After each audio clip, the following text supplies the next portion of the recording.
Hey everyone, so I tried recording this already, but it turned out to be really super long, and I don't want you guys to be suffering through a 20-minute video about me ranting. I know my hair is long, so don't talk about it because I'm getting a haircut soon, so don't worry about it. But this week's topic is about dating people who are coming out as trans in relationships. And the topics we're going to discuss are you attracted to trans people, your partner comes out as trans, coming out as trans to your partner, identity, and dating trans people, and dealing with trans dysphoria. And this is a huge topic. Like, all of this, I can rant and I can write books on each one of these with like 50 chapters in each, because they're just so broad topics. But I'm going to try to narrow it down and compress it into 10 minutes, because doing it shorter than that is not gonna... Okay, I'm just gonna start. Yeah, I'm attracted to trans people. I've just never had the opportunity to be with a trans person because I've only met and known 2 trans people really well in my life. I've met other trans people, but I've never met them in person, or I just don't know them very well. And one is my therapist, so that's kind of off limits. And one is a friend of mine, and it would just be awkward to get with him, even though he's super attractive. And I don't know, I've just always like been with women my whole life. Ever since I hit puberty, it was just like women, and it's just easier for me to get with them. And I don't know why. I feel like I attract them more. I don't feel like I'm necessarily more attracted to them, but it's easier to be with them because I know more of their anatomy, and I know more of what's going on in their head. I know how to get with them, know how to please them. I'm gonna stop there. But I would totally date a trans person. I would totally get down with a trans person. It's just never had the opportunity to. But I also think that if I dated a trans person, it'd be kind of hard, because if they had a dysphoria attack, I guess you can call it, but if their dysphoria just spurts up and they start talking about it, I feel like it would trigger mine to spurt up, and it would just be a violent volcano of exploding dysphoria and self-hate and stuff, which is not good. If my partner were to come out as trans, which I seriously doubt because she's very girly, but you know, anything can happen, and also she's very open to everything, so I feel like if she had the inkling that she was trans, that she would have come out by now.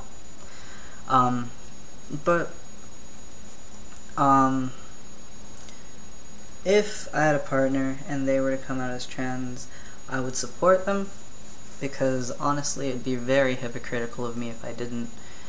But I would also be very weary. I would be very protective over them and make sure they knew everything that was going on, because being trans is a really difficult thing. It is like the biggest minority you can be, pretty much, and it's hard economically and financially, because in the US there's pretty much no insurance companies that cover anything, so it's all out of pocket. And it's socially horrible because almost nobody really understands it, and it's just all just hard, and I don't want that life for someone that I love, because I know that life and it's pretty shitty. But coming out as trans to your partner, when I came out as trans, I was with a girl, or for the first time, I was with a girl named Mallory who lived in Michigan and was 4 years older than me when I was 15, and she flipped a bitch when I first came out to her, but after a day she kind of got over it and it was cool. But honestly, when it comes to coming out to your partner, I think up front you should not talk to people who aren't accepting. That's just me. I honestly don't like making friends with bigots. that sounds too horrible. It's hard for me to make friends with someone who doesn't agree with my opinions on human rights. But especially with relationships, like if I am talking to someone romantically and I have to come out to them, hopefully they'll be okay with it, because honestly the chances of them not being okay with it would be slim, because I am usually out to everyone, because usually I meet people through my LGBT work. But I don't know, it's just hard to have advice for this, because I've never really come out to anyone who didn't already know, and I was romantically interested in them. I did twice, but it was just, I honestly just sat them down. I was like, so, and this was like before we even started dating, like went on dates and stuff. I would just sit them down and say like, so what's your sexuality? And one was bisexual, one was pansexual, and I was just like, okay, so I'm transgender, and if this prevents anything, I understand. But they were both like, oh, that's cool, and didn't talk about it at all after that. They were just like, oh, that's cool. But it's just like, expect questions. There's always going to be questions, because when people find out, even though with cisgender people you would never ask about their genitals and like what their genitals look like. I mean, guys ask people's dick sizes all the time. I don't know why. It's like a rule in society that everyone has to know everyone's dick size. But expect questions, and just don't get with people or don't talk to people who you know are going to react in a negative way, I would say. It's going to be nerve-wracking, but you have to do it. And don't associate yourself romantically with people who you don't trust, because trust is a really big thing, especially when you're trans and you're probably going to be intimate with them physically. Because I know that physical intimacy is a difficult thing when you're trans, and it is a very mentally exhausting thing. But everyone has needs, including us, so but just you just have to be with people you trust. I don't know how else to phrase this.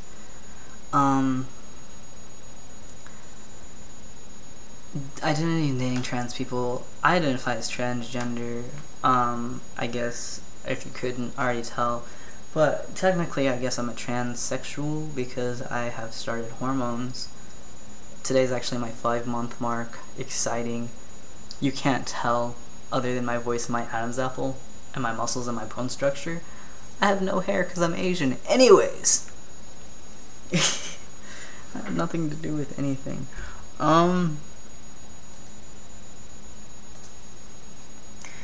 already covered this. If you're dating a trans person, I've never dated a trans person, but my top advice, I guess, would be to just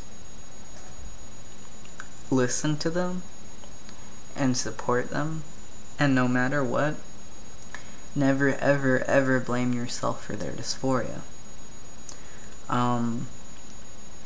That's really important. I was with somebody for over a year. Her name is Melissa, and I think that's the biggest advice I can give anyone, because I had not started hormones, and I was in a very emotionally unstable state, so I had a lot of dysphoric breakdowns. And the one thing that drove me over the edge is if she ever blamed herself for my dysphoria. It's just not a good idea. You need to support them, and even if it seems like their dysphoria could be your fault, don't say it. Because it'll always make it worse. I guess that's all my advice today for dating trans people.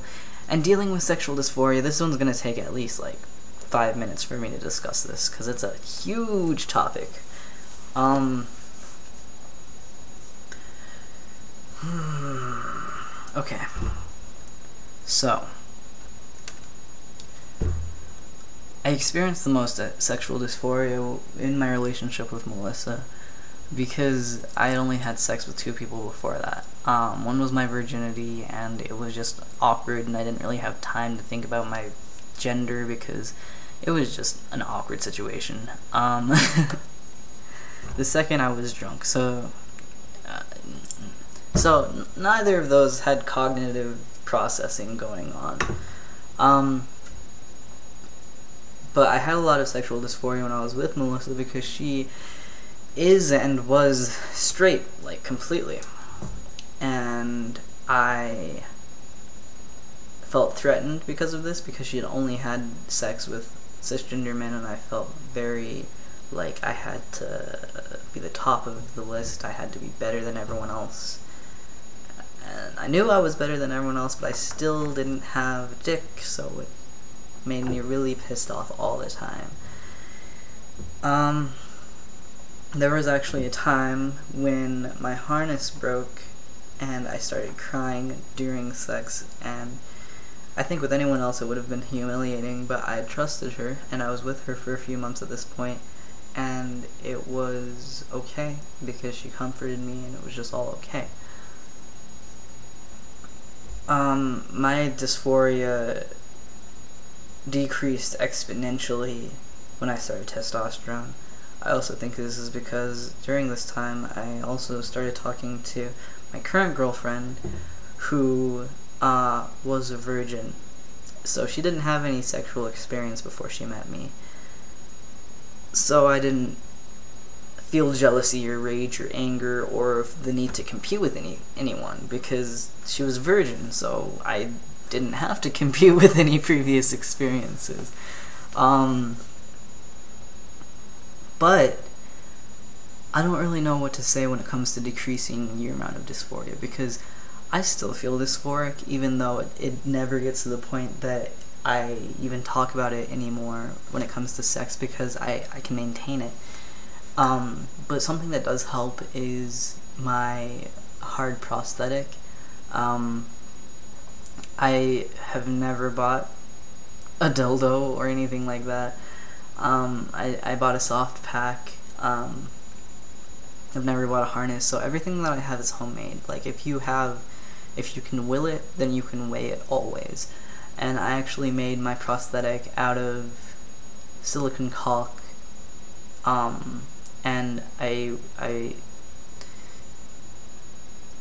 if you study art, then this is going to be an interesting concept for you to grasp, but I molded it by making one out of clay and then painting it with liquid latex, and then taking the clay out and then pouring the caulk in, and then after it's a long process, but having a dick that can penetrate someone does help for me. For some people it might not, because you won't be able to feel a lot and it might feel emasculating to have to use assistance, but not having to use my hands or mouth to stimulate someone feels better for me. I still like, doing that stuff, but when it comes to if it just feels mentally good. I'm just gonna cut myself off. It feels mentally good. And since my dick has grown, it feels physically good too. I've almost been able to come from it. That's a little bit too much information, I guess, but I'm not gonna censor that. But yeah, since I've started testosterone, my sexual dysphoria went down by so much that it's so crazy. Also because I'm able to penetrate someone, but barely, because my dick is about that big. But I also have those skin flaps of fat surrounding it that are called the outer labia, and those prevent my erection from protruding very far. And also it faces downward, which also creates some difficulty when it comes to penetration. So it's not very precise. Why did I say precise? It's not very efficient. There you go. When it comes to sex. So a hard prosthetic is pretty good when it comes to that. But I personally want a prosthetic that I've been looking at for a while, and it can become hard via pumping, and it can also urinate, and it's $1,000-something, which I do not have. I don't have any money whatsoever, like at all. I don't know how I'm gonna go to college, but that's a different story. But prosthetics help with dysphoria, and also just being with someone who you trust, because you shouldn't be having sex with someone who you don't trust to begin with. I mean, that is an advantage of being cisgender, just being able to have one-night stands with random people who you don't know, who is never going to see you again. But when you're trans, it's really emotionally difficult to have anyone look at your body whatsoever. So just don't be stupid. Don't get with people you don't trust. Don't have one-night stands, and your dysphoria shouldn't be that much of a problem. It's not that simple, but if you do that, it'll help. I don't know, I guess that's it. I want to show you guys my facial hair, but you can't see because I haven't shaved in like 2 weeks, and I have a little bit of a fuzz, but no one can see it unless you're... I'm gonna try. Hold on. I'm gonna try this. Can you see that at all? No, you can't. Okay, no, that was pointless. Okay, anyways. Bye, everyone. I hope this helped. If you have any questions or comments, comment, because that's what people usually do. Bye.